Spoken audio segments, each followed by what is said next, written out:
Hello friends, welcome back to management Mantra by doctor Barkha Gupta. कैसे हैं आप सब? तो जैसा आप जानते हैं कि हम यहाँ पर प्रिपरेशन कर रहे हैं एनटीयूजीसी नेट और बाकी के और भी जितने भी पीएससी एग्जाम्स हैं उनकी हम यहाँ पर प्रिपरेशन कर रहे हैं, ठीक है ना। तो यहाँ पर आप लोगों के लिए कुछ इंपॉर्टेंट एमसीक्यूज लेकर आए हैं जो कि आपके 2023 के पेपर में आ चुके हैं। तो ये आपकी प्रैक्टिस के लिए है, तो इनको जरूर आप लोग कीजिएगा। रूल ये है कि आपको सबसे पहले तो अपनी अटेंडेंस लगानी है लाइक बटन पर क्लिक करके, और उसके बाद आपको क्या करना है ना, क्वेश्चन को देखना है, वीडियो को पॉज करना है, आंसर खुद करना है, उसके बाद आप अपना आंसर देखेंगे, तभी आपकी प्रैक्टिस जो है वो सही तरीके से हो पाएगी। ठीक है, तो चलिए शुरू करते हैं आज का practice session for code 55 IR HRM labour law. Okay, let's start. तो क्वेश्चन नंबर 1 आपके सामने है, in which one of the following method of job evaluation the a number of compensable factors are identified and then degree of presence of those factors in the job is determined। बताइए किस में ऐसा होता है? Job evaluation की कौन सी method है जिसपे सबसे पहले फैक्टर्स को आइडेंटिफाई किया जाता है और फिर उसके बाद फिर डिग्री के बेसिस पर चीजों को देखा जाता है? Ranking method, job classification method, point method या फिर linear rating method? So the right answer is C. ये आपका किस में होगा? पॉइंट मेथड में। पॉइंट मेथड जो होता है इसमें आपका सबसे पहले डिग्रीज को देखा जाता है और डिग्री लाइक फैक्टर्स को डिसाइड किया जाता है, देन उसके बाद डिग्री के प्रेजेंस के बेसिस पर जॉब को डिटरमाइन किया जाता है। इसका वीडियो ऑलरेडी अवेलेबल है चैनल पर, उसको जरूर देखना, इंपॉर्टेंट है। Question number 2, which of the following is not a component of attitude? यहाँ पर आपसे पूछा गया है कि एटीट्यूड का कंपोनेंट नहीं है। इमोशंस, पॉलिटिक्स, इंफॉर्मेशन या बिहेवियर? तो the right answer is B. As you know that, सभी लोग जानते हैं पॉलिटिक्स का इसमें कोई रोल नहीं है। Emotions, information and behaviour. Now question number 3, recruitment cycle time refers to which one of the following? Recruitment cycle time refers to which one of the following? Recruitment cycle time से क्या मतलब है? Time taken from one recruitment drive to the next one, या इसे कहा जाएगा, या फिर time taken from the beginning to the end of the recruitment process? पूरी की पूरी जो प्रोसेस होती है उसे कहा जाएगा the time taken for the beginning of recruitment to the end of the selection process, या फिर सिलेक्शन प्रोसेस जब कंप्लीट हो रही है तब तक के टाइम टेकन को कहा जाएगा, या time taken from the notification of vacancies to the placement of employees, या फिर टाइम वहां से लिया जा रहा है जहां से वैकेंसीज को नोटिफाइड किया जा रहा है। तो क्या होगा? Recruitment cyclic time. So the right answer is B.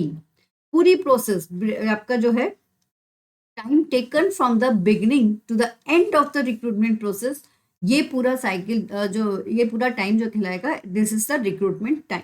ठीक है ना, recruitment cyclic time. Now question number 4, who is the pronounce, या फिर आप सीधा सीधा फंडा है कि who develop the theory of group exchange theory? किसने यहाँ पर ग्रुप एक्सचेंज थ्योरी को दिया है?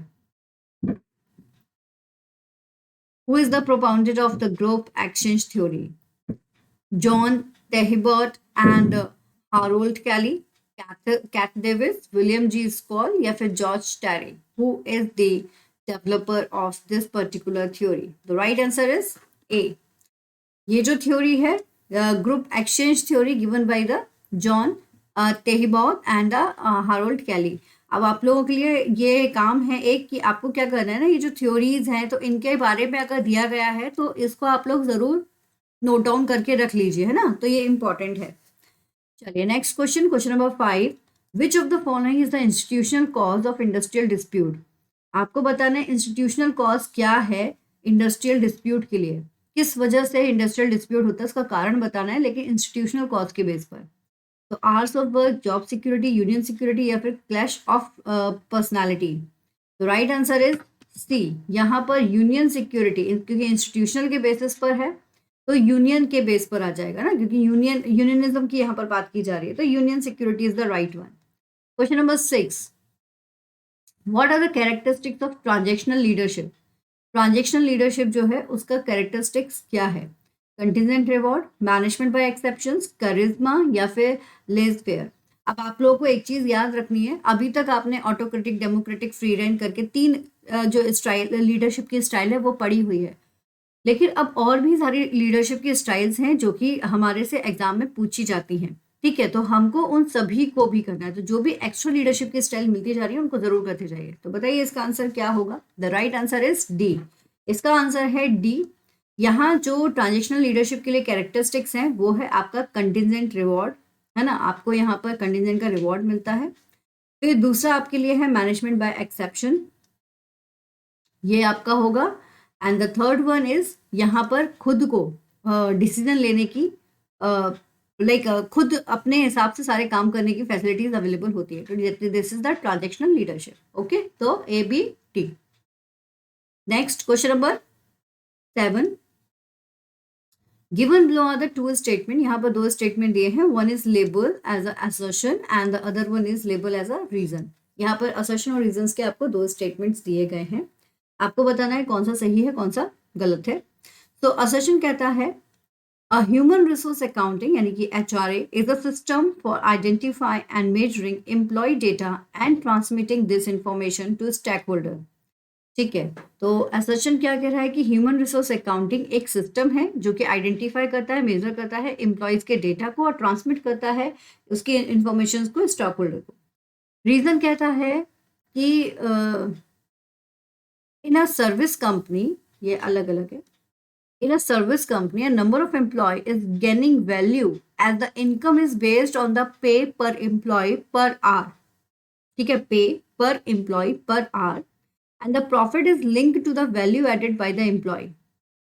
तो अब ये तो दोनों है, किसकी बात हो गई नीचे? सर्विस कंपनी की। Service company the number of employee is gaining value, number of employees क्या कर रहे हैं यहाँ पर? वैल्यू गेन करते हैं एज, क्योंकि इनकम जो होती है वो पर एम्प्लॉय को पर आवर्स के हिसाब से मिलती है। And profit is link to the value added by the employee, जो भी उन्होंने वैल्यू ऐड की हुई है उसके बेस पर उनको क्या मिलता है?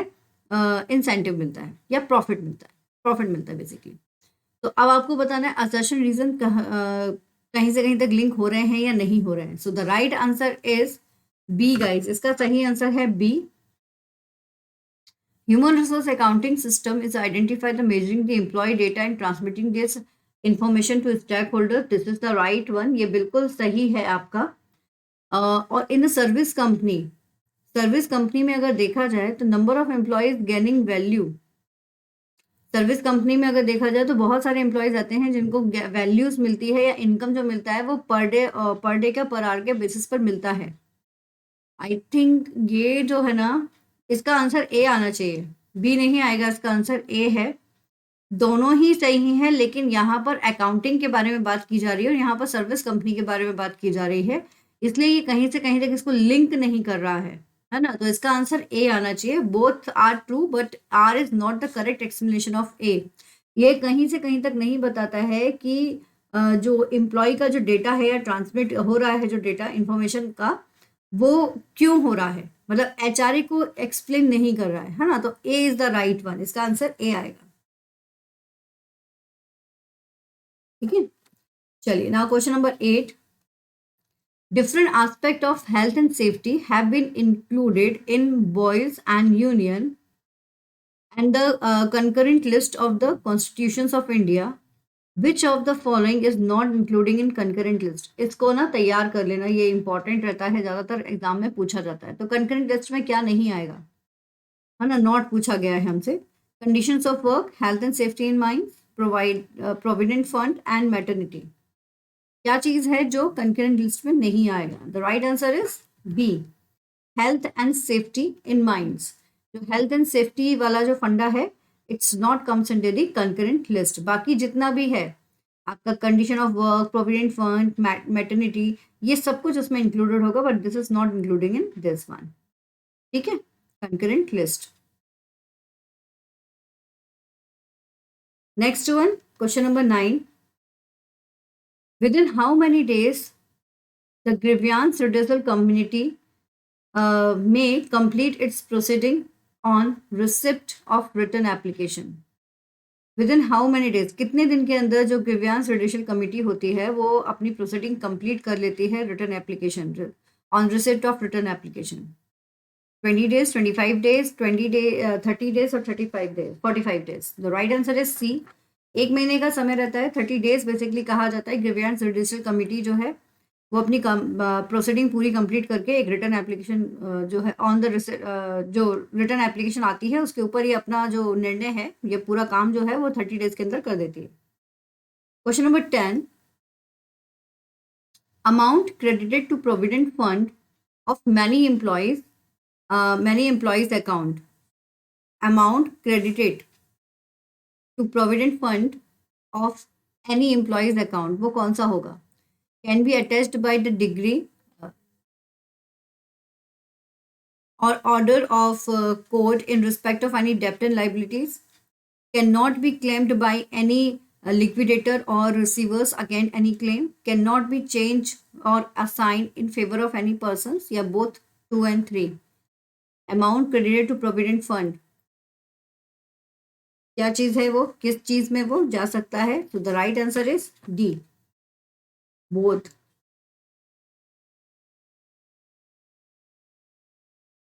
ये दोनों जो पॉइंट है आपके, they related to the this one. Now the next one, question number 11, which one of the following is not the aim of social security measure? Social security measure का मुख्य उद्देश्य नहीं है, ये आपसे पूछा जा रहा है। तो कंपनसेशन, रिस्टोरेशंस, रिटेलेशंस, रिटेलाइजेशंस एंड प्रिवेंशंस, इसमें से क्या जो है वो सोशल सिक्योरिटी मेजर नहीं है? तो the right answer is see guys, इसका सही आंसर है आपका सी। सी इज द राइट वन। रिटेलाइजेशन जो है वो इसका सोशल सिक्योरिटी मेजर जो है इसका मुख्य उद्देश्य नहीं है ना। बाकी आप देखोगे सोशल सिक्योरिटी मेजर्स में 3 थिंग्स बेसिकली आती है, compensation, restorations and the prevention. Okay, तो this is all for today. ये था आप लोगों का आज का सेशन। वीडियो पसंद आया लाइक जरूर कीजिए, शेयर कीजिए अपने जितने फ्रेंड्स हैं उनके साथ में, और सब्सक्राइब जरूर कीजिए चैनल को, जिससे आपको जो भी इंफॉर्मेशंस हैं वो आपको मिल जाए। नोटिफिकेशन पर क्लिक कर दीजिएगा and join the Telegram, link is in description box. Okay, all the best, take care.